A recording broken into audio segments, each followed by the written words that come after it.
Good afternoon. This is All India Radio. I'm Valsa Williams, and with me is Lalima Nejadang with the Midday News.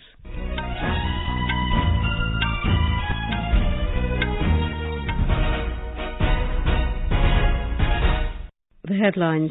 Economic Advisory Council to Prime Minister releases the Competitiveness Roadmap for India at 100. Prime Minister Narendra Modi to visit Kerala and Karnataka on 1st and 2nd September to commission Vikrant, country's first indigenously built aircraft carrier, on 2nd September at Kochi. External Affairs Minister Dr. S. Jaishankar says the state of the border will determine the state of the relationship between India and China. India's leather industry is offering world-class opportunities for startup and entrepreneurship, says Science and Technology Minister Dr. Jitendra Singh. CBI searches Delhi's Deputy Chief Minister Manish Sisodia's locker in connection with its probe into alleged irregularities in the capital's liquor policy. Heavy rainfall continues in Karnataka. Schools closed in several districts. Met Department sounds yellow alert for 13 districts. In Pakistan, the unprecedented flash floods caused by historic monsoon rains kills more than 1,100 people and affects more than 33 million people. Kerala celebrates Attam today, marking the beginning of the 10-day Onam festivities. In Durand Cup, Neroka FC to take on Hyderabad, while Bengaluru to face Goa today. And in Japan Open Badminton Tournament, HS Pranoy takes on Hong Kong's Angus Ng-Ka-Long.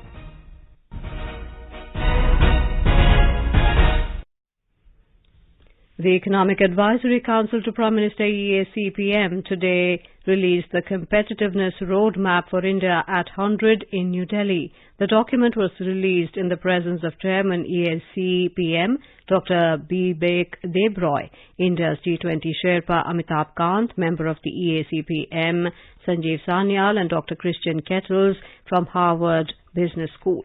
In his address, Dr. Debroy stated the importance of looking at economic trends to ascertain what India needs to do to be a highly prosperous country by 2047. He said consumption, investment, government expenditure and net exports are the real growth drivers.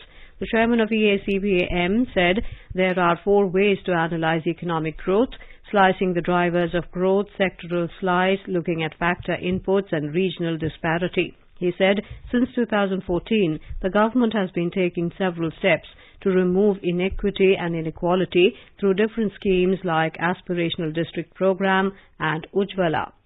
The Competitiveness Roadmap is a collaborative endeavor between EAC-PM, the Institute for Competitiveness headed by Dr. Amit Kapoor, and Professor Michael E. Porter and Dr. Christian Kettles from Harvard Business School.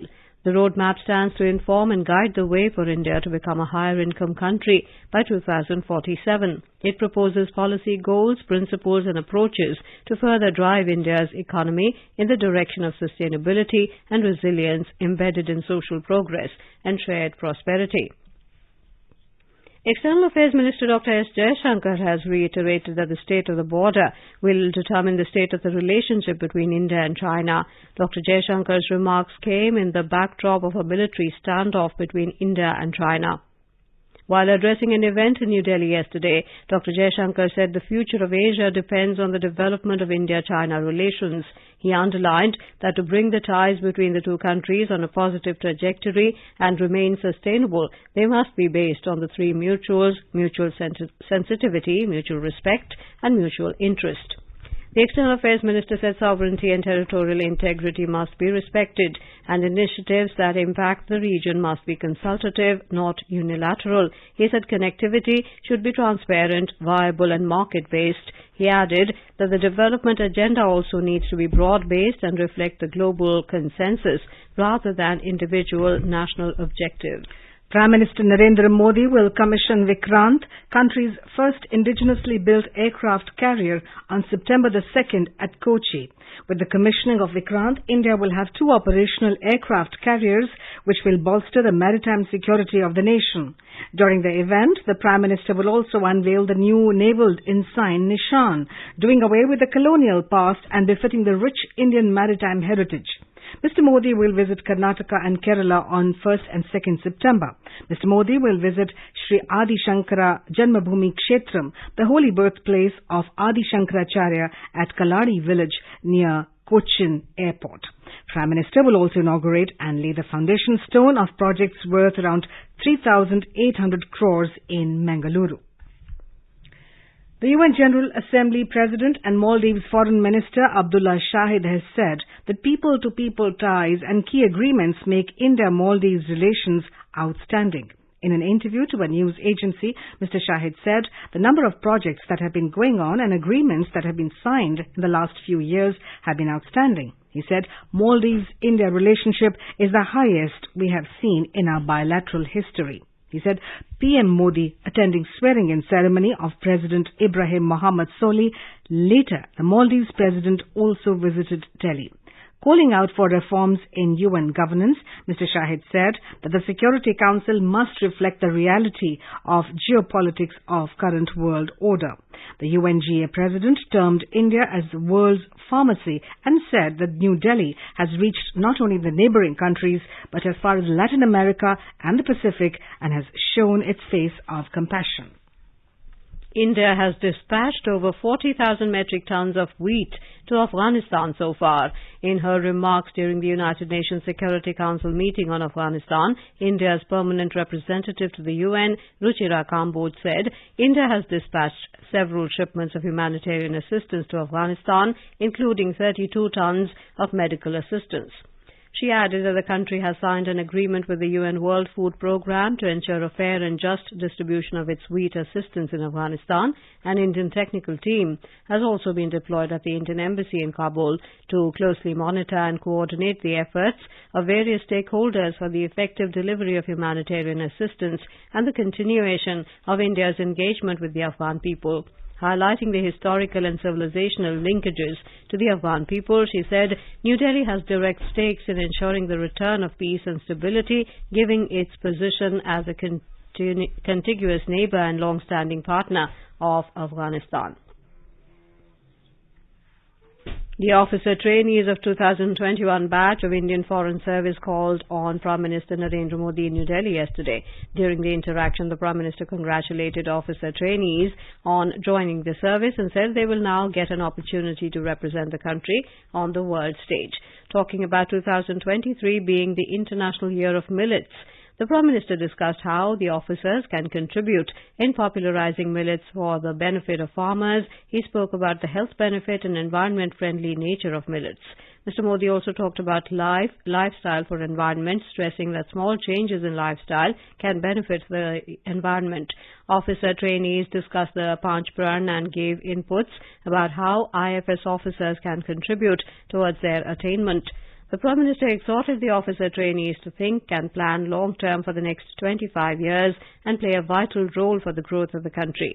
Talking to AIR News, Niti Aayog member Ramesh Chand said UN has declared the year 2023 as the International Year of Millets on the suggestion of India. He urged to promote millets throughout the country.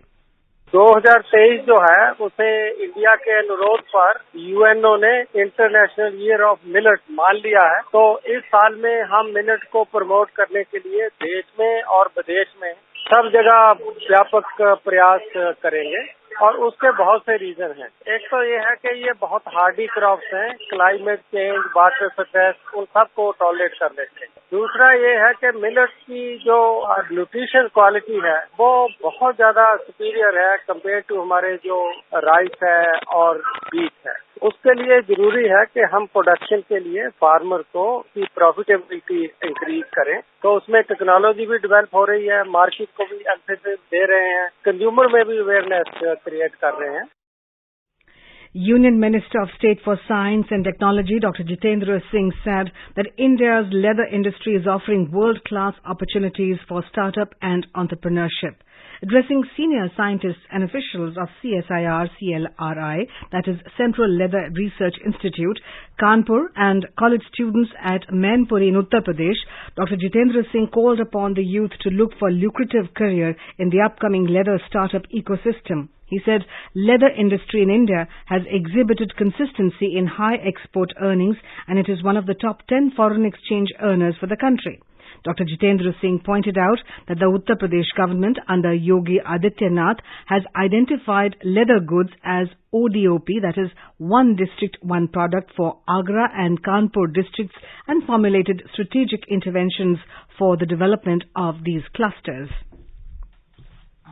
Delhi's Deputy Chief Minister Manish Sisodia reached Ghaziabad Bank today for the Central Bureau of Investigation's CBI's search of his locker in connection with its probe into alleged irregularities in the capital's now withdrawn liquor policy.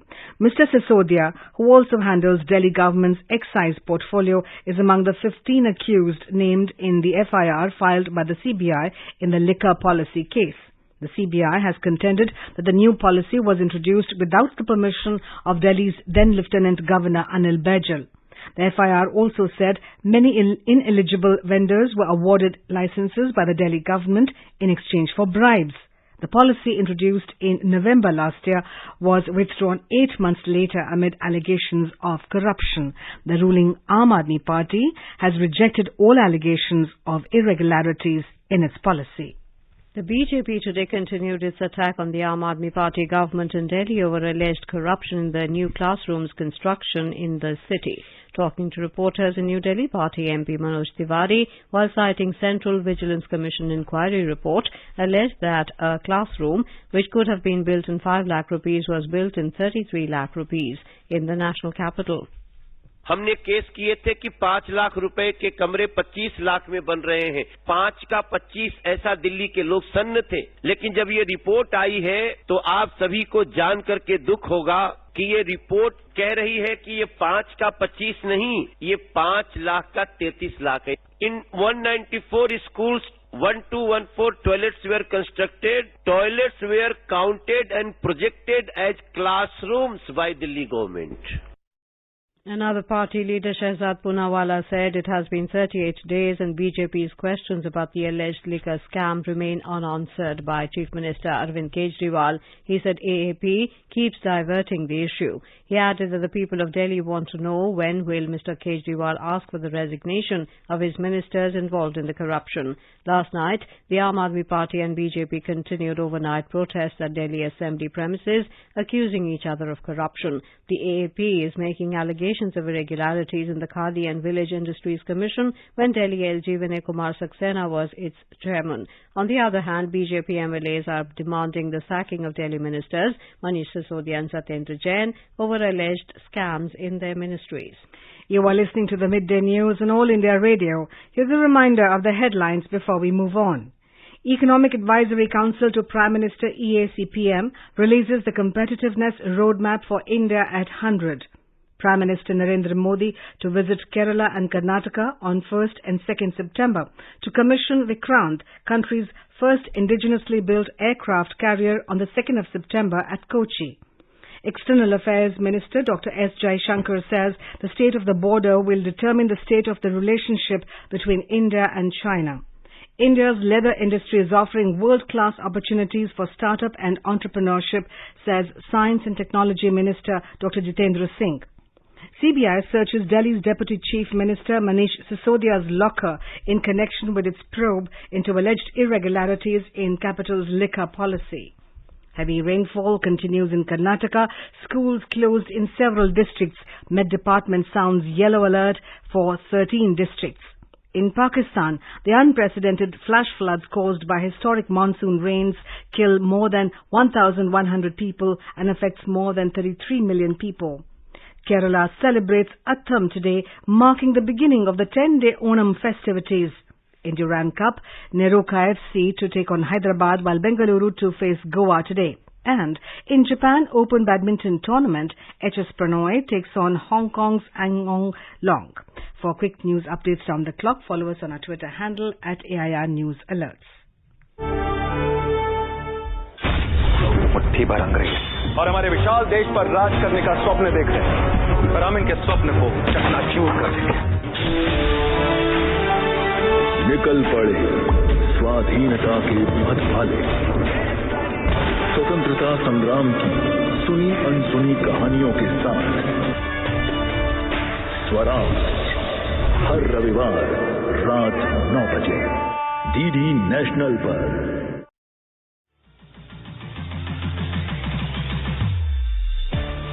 अगर आप competitions की तैयारी कर रहे हैं तो आप सबों के लिए ऑल इंडिया रेडियो की प्रेजेंटेशन है अभ्यास, एक ऐसा प्रोग्राम जहां हमें 9289094044 पर व्हाट्सएप करते हैं आप अपने ऑडियो सवाल या फिर ईमेल करते हैं abhyas.airnews@gmail.com पर और इसका जवाब एक्सपर्ट देते हैं रात 9:30 बजे शनिवार को। ज्योग्राफी यानी कि भूगोल है इस बार का विषय और सवाल भेजने की अंतिम तारीख है 31 अगस्त। आपका अभ्यास हमारा प्रयास।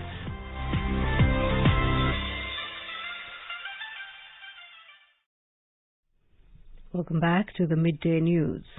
Copious rainfall continues to lash across Karnataka. The Met Department has sounded yellow alert for Bengaluru, Belagavi, Gadag, Koppal, Haveri, Dharwad, Bellary, Davanagere, Chitradurga, Tumukuru, Chikkaballapur, Kolar and Ramanagar districts. More from our correspondent. Several districts in the state have declared holidays for schools today due to rain. Due to heavy downpour, the incidents of lakes and rivers overflowing were reported from several parts of the state. Due to uprooted trees, power disruptions and property loss were reported from several parts of the state. Water logging is reported from several cities including Bengaluru. Near Ramnagara, traffic was disrupted due to water logging on Bengaluru-Mysore road. Water inundated several habitations in Ramnagara. Chief Minister Basavaraj Bommai had visited rain-hit areas in Ramnagar and Chenpatna taluks yesterday. He assured that Revenue Department will conduct survey and the documents of crop loss will be uploaded. He said that heavy rains in the last 3 days have resulted in floods in 16 districts. Sudhindra, AIR News, Bengaluru.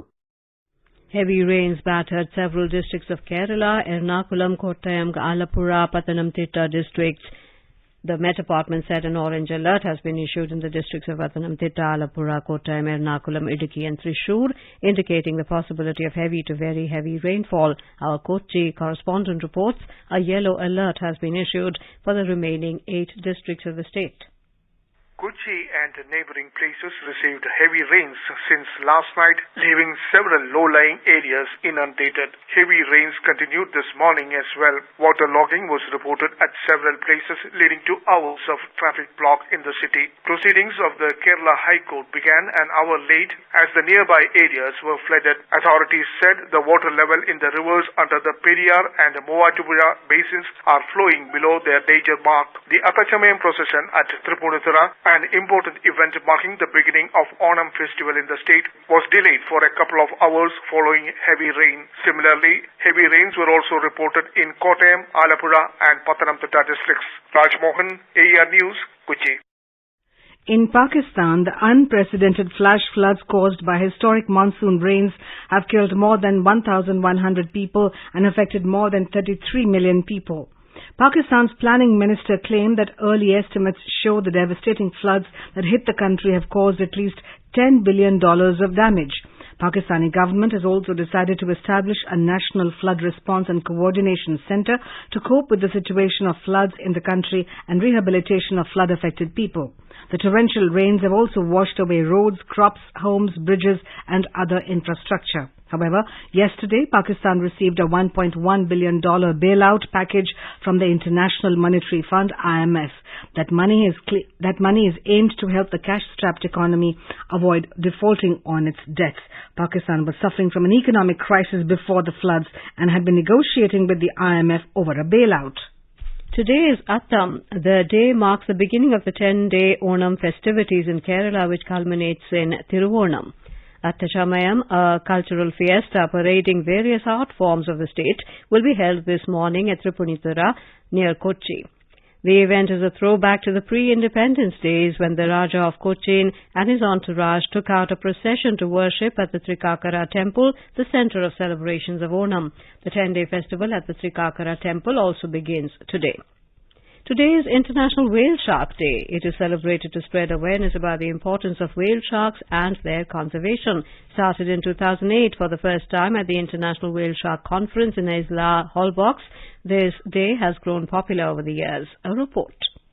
On the International Whale Shark Day, Wildlife Trust of India is launching Save the Whale Shark campaign in Karnataka, Kerala and Lakshadweep. The campaign aims to bring together marine fisher folks, village communities and students for conservation awareness on the whale shark. Additionally, a mobile app has also been developed to further the conservation efforts. Whale sharks are the largest shark species of fish on the planet. They usually prefer to swim in shallow depths and are known for their slow and gentle behavior. The whale shark market has led to an approximate 50% decline in the fish's population, leading them to be placed in the endangered species list. Save the Whale Shark campaign aims to reinstate the beautiful creature to its former glory. For Dr. Arun Kumar's report, this is Aprajita Nair, AIR News.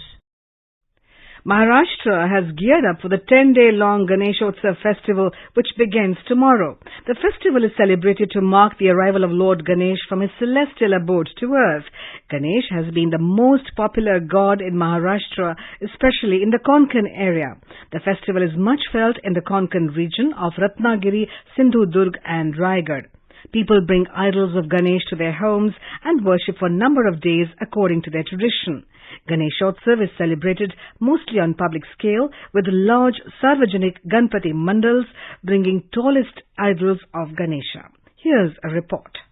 After a gap of 2 years, Ganeshotsav in Maharashtra will be celebrated with much fanfare and devotion. With a substantial decline in COVID cases, the state government has removed all the curbs on celebrations. As a result, this year, Ganeshotsav will be celebrated with pomp and gaiety in Mumbai and across Maharashtra. The devotees are expected to throng at various pandals in Mumbai, Thane and Pune to take blessings of their beloved Ganpati Bappa. Maharashtra Chief Minister Eknath Shinde has announced toll waiver from 27th August to 11th September for devotees who visit to the native villages to attend the festivities. The famous GSB Seva Mandal at King Circle in Mumbai has taken an insurance cover of more than 316 crore rupees. The insurance covers for a variety of risks including loss of jewelleries, personal accidents, insurance cover for volunteers, priests, security guards and other things. With Umesh Kulkarni, this is Kunal Shinde, AIR News, Mumbai.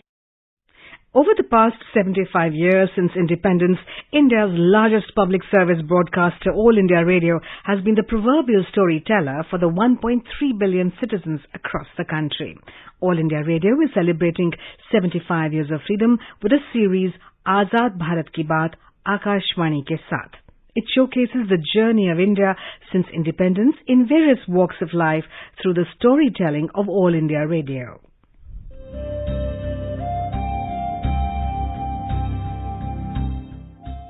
आजाद भारत की बात आकाशवाणी के साथ, reliving the journey of India since independence over the last 75 years with All India Radio. From 15th August, the series is being broadcast on All India Radio, 100.1 FM Gold Channel, primetime news bulletins and across all its platforms.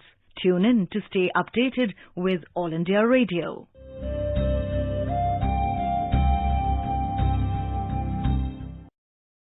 In today's episode, we bring you the story of the dark days of emergency in India.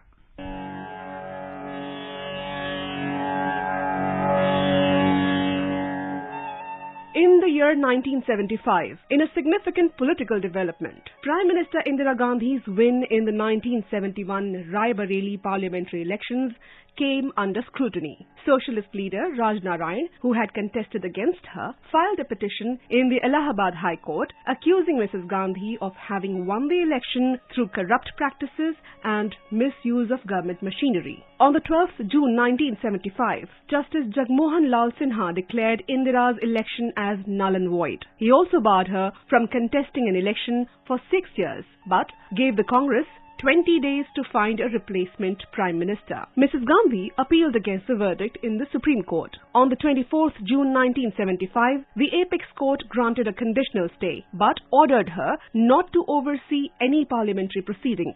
On the 25th June 1975, President Fakhruddin Ali Ahmed declared national emergency by invoking Article 352 of the Indian Constitution for maintaining national security amid internal disturbance. On June 26, from the All India Radio studios, Prime Minister Indira Gandhi said, "The President has proclaimed emergency. There is nothing to panic about." भाइयों और बहनों, राष्ट्रपति जी ने आपातकाल की घोषणा की है। इससे This announcement by then Prime Minister Indira Gandhi hurled India into the darkest period of her democratic history. The period of emergency lasted for around 21 months, starting from midnight of 25th June 1975 till its withdrawal on the 21st March 1977. During this time, restrictions were imposed on the fundamental rights of the citizens as well as censorship of the press. Lok Nayak Jayaprakash Narayan started a movement against the autocracy. चाहे वो प्रधानमंत्री हो, मुख्यमंत्री हो, विरोधी पक्ष के नेता हो, कोई भी हो, ऐसा लगता है कि लोग असहाय हैं इस परिस्थिति में। किस परिस्थिति में? ये सारा भ्रष्टाचार फैला हुआ है, जिस भ्रष्टाचार के कारण इन कानूनों का कार्यान्वयन नहीं हो रहा है, अमल में नहीं लाया जा रहा है, लाए जा रहे हैं कानून और लाए भी जा रहे हैं तो गलत तरीके से लाए जा रहे हैं। Those who opposed the decision of the government were arrested. This period is regarded as one of the darkest days in the history of democracy in India. Atal Bihari Vajpayee was in the forefront opposing the emergency. अनुशासन के नाम पर अनुशासन का खून भंग कर दिया संघ को, कैसा चढ़ा जुनून, कैसा चढ़ा जुनून, मात्र पूजा प्रतिबंधित, कुटिल कर रहे केशव कुल की कीर्ति कलंकित, कह दी कविराय तोड़ कानूनी कारा, गूंजेगा भारत माता की जय का नारा। Once the emergency was lifted on the 21st March 1977, the country witnessed fresh elections, in which the Congress party lost and the Janata Party came to power.